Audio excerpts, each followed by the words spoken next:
अस्सलाम वालेकुम। मेरा नाम डॉक्टर फयाज़ बंगश है और मैं कायद-ए-आज़म इंटरनेशनल हॉस्पिटल में यूरोलॉजी डिपार्टमेंट को हेड करता हूँ। और ये बेसिकली यूरोलॉजी में गुर्दा, मसाना, प्रोस्टेट या किसी भी लिहाज से पेशाब के रास्ते में जो भी तकालीफ़ होती हैं उनका शुमार किया जाता है। मेरी इस वीडियो का मकसद सिर्फ़ और सिर्फ आगाही है कि मैं आम आवाम या जो भी ऑडियंस हैं जो कि इसको सुन रहे होंगे या बाद में सुनेंगे, उनको कुछ चीदा अलामात का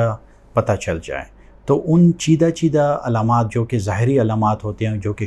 किसी भी मरीज़ या पेशेंट के को शुरू में ज़ाहिर होती हैं, तो उन पे बात की जाए कि उनकी क्या ख़ासियत होगी, यानी किस बुनियादों पे आपने किस डॉक्टर के पास जाना होगा। अमूमन हम इन्फेक्शन का नाम लेते हैं कि किसी भी शख्स के यूरिन में जो है ये अलामात शुरू हो गई कि बार बार यूरिन का आना या यूरिन का कंट्रोल में ना होना, पेशाब में जलन होना। तो ये तमाम अलामात जो कहलाई जाती हैं, इसको हम लोअर यूरिनरी ट्रैक्ट सिम्टम्स कहते हैं। यानी ये ताल्लुक़ रखती हैं मसाने और उससे आगे यूरोलॉजी के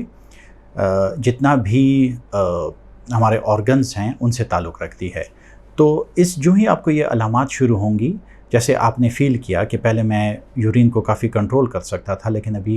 मेरे लिए करना ज़रा मुश्किल हो गया है, या मुझे बार बार यूरिन आ रहा है, या जब भी मुझे यूरिन होती है तो मुझे कोफ्त होती है कि मैं कब इसको ख़ारिज करूँगा। इसके अलावा अगर आपको ये एहसास होता है कि जो आपकी पेशाब की रफ़्तार थी उसमें कदरे कमी आई है,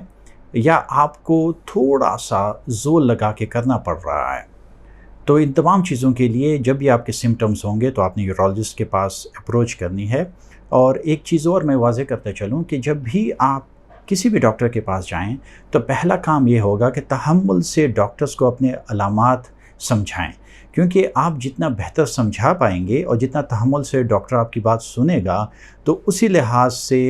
जो तशख़ीस होगी उसमें बड़ी रहनुमाई हो जाएगी और बड़ी आसानी होगी। इसके अलावा हम अक्सर हमारे जो है पेशाब में खून का आना, और हम उसको बिल्कुल आसानी से इन्फेक्शन या किसी चीज़ का नाम दे देते हैं, लेकिन इसको मज़ीद तफसील से देखना चाहिए, क्योंकि ज़रूरी नहीं है कि कोई भी किसी तरीके से भी खून का आना सिर्फ़ और सिर्फ जो है ना वो इन्फेक्शन से मुंसलिक हो। इसमें और काफ़ी बीमारियां हो सकती हैं, जिसमें पथरियां भी हो सकती हैं, और जो है खुदा न ख़ास्ता रसूली की वजह से भी खून आ सकता है। तो आपको डॉक्टर को समझाना पड़ेगा कि क्या ये खून जो है वो पेशाब के शुरू में आ रहा है या पेशाब के बाद आ रहा है, या टोटली मिक्स होके यूरिन में आ रहा है। इसके अलावा क्या साथ लोथड़े मौजूद हैं, या साथ जलन मौजूद है, या इसके साथ साथ आपको ऊपर कमर की साइड पे या आम उसमें जो किडनीज़ का दर्द कहा जाता है, क्या वो दर्द साथ मौजूद है। तो ये तमाम चीज़ें जो हैं वो यूरोलॉजिस्ट को या उस टाइम जो भी डॉक्टर होंगे उसको समझने में बड़ी आसानी होगी। लिहाजा आपको बड़े तहम्मुल से डॉक्टर को पूरी तफसील से आगाह करना है। अमूमन हम कहते हैं कि जी हमारी किडनीज़ में दर्द है, या हम कहते हैं हमारी कमर में दर्द है। ये बात मैं आपको एक वाज़े करता चलूँ कि कोई भी दर्द जिसका ताल्लुक़ उठने झुकने से हो या किसी पोजीशन की तब्दीली से हो, जैसे कि आप कोई चीज़ झुक के उठा रहे हैं या रकू में झुक रहे हैं नमाज के दौरान और आपको दर्द हो रहा है, या रात को करवट बदलते हुए दर्द होता है, तो ज़्यादा चांस ये होगा कि ये दर्द पट्ठों का या कमर को होगा, ना कि किडनीज़ का। बहरहाल फिर भी जो भी कमर का दर्द होगा, या आम ज़बान में उसे किडनीज़ का दर्द कहते हैं, जो कि पीछे पसलियों से कदरे नीचे होता है, तो उसके लिए मज़ीद तफसीलात या इन्वेस्टिगेशंस बहुत ज़रूरी होती हैं। अमूमन जो किडनी का दर्द होता है वो होता है किसी भी रुकावट की बुनियादों पे, और उस रुकावट की बुनियादें चाहे वो पथरी हो या कुछ कंजेनिटल बीमारियां होती हैं जो कि हमारे साथ बचपन से चल रही हैं, जिससे कुदरती तौर पर रास्ता ही आगे बंद होता है। लेकिन ख़ुलासा ये है कि जब भी किसी भी पेशाब के आउटफ्लो या जो पेशाब की जो गुज़रगाह है उसमें रास्ता बंद होगा, तो फिर किडनी में स्वेलिंग होगी, और स्वेलिंग की वजह से पेन होता है। और ये पेन जो है بہت شدید نوعیت کا ہوتا ہے اور اس میں پوزیشن کا کوئی تعلق نہیں ہوتا. اگر آپ جتنی بھی پوزیشن چینج کریں اور یا کوئی بھی ایسی احتیاطی تدابیر کریں کہ آپ لیٹ جائیں یا کمر کو سہارا دیں، کسی بھی لحاظ سے یہ کنٹرول ہونے نہیں ہوتا. تو میجورٹی جو کڈنی کا پین ہوتا ہے یہ بڑا شدید نوعیت کا ہوتا ہے اور پٹھوں کے درد سے کافی مختلف ہوتا ہے اور عموماً یہ پیشنٹ کو ایمرجنسی جانے پہ مجبور کرتا ہے. ایک اور چیز میں ریکویسٹ کروں گا اور یہ چیز میں واضح کرنا چاہتا ہوں، یہ بات بڑی طلب غور ہے کہ ہم درد ختم ہونے کے بعد ہم یہ سمجھتے ہیں کہ جی یہاں کچھ نہیں ہوگا، اور ہم نے کافی ایسی چیزوں میں دیکھا ہے، ایسے کیسز میں دیکھا ہے کہ مریض جب ہمارے پاس چند سالوں کے بعد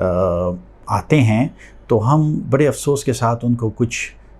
یہ خبر دینی پڑتی ہے کہ آپ کا گردہ یا کام کے قابل نہیں ہے یا کافی حد تک جو ہے کام کرنا چھوڑ گیا. اس کی وجہ یہ ہے کہ پتھری شروع میں تو درد دیتی ہے اور بعد میں وہ درد دینا چھوڑ دیتی ہے، یا مریض جو ہے نا اس کو اتنا محسوس نہیں کرتا اور اس بات کو وہ نیگلیکٹ کر دیتا ہے، اس پہ وہ توجہ نہیں دیتا، نہ وہ کسی کو بیان کرتا ہے. اور اس کی وجہ سے جب وہ کسی بھی وجہ سے اس کا الٹرا ساؤنڈ دوبارہ ہوتا ہے یا وہ درد کے ساتھ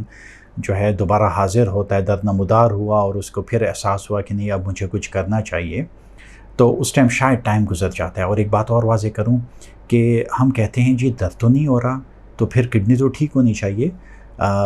کچھ حالتوں میں کڈنی جب مردہ ہو جاتی ہے تو ظاہری بات ہے پھر وہ درد کرنے کے قابل بھی نہیں رہتی. پیغام دینا چاہتا ہوں کہ آپ کو کسی بھی طریقے سے تکلیف ہو یا کوئی بھی آپ کو اپنا جسمانی عیب نظر آئے تو اس کو چھپائیے گا ہرگز نہیں. اس کو اپنے کسی بھی قریبی دوست یا اپنے والدین سے یا والدین جو ہے اپنے بچوں سے ضرور اس کا ذکر کیجیے گا، کیونکہ ہمارے پاس جب بھی ایسی کیس کی پریزنٹیشن ہوتی ہے تو ساتھ جو ان کے ہمراہ ہوتے ہیں، چاہے وہ ان کے رشتہ دار ہوں یا ان کے دوست ہوں، وہ کہتے ہیں کہ جی انہوں نے تو ہم سے ذکر ہی نہیں کیا، اگر ذکر کر لیتے تو ہم ان کو ضرور ڈاکٹر کے پاس لے جاتے.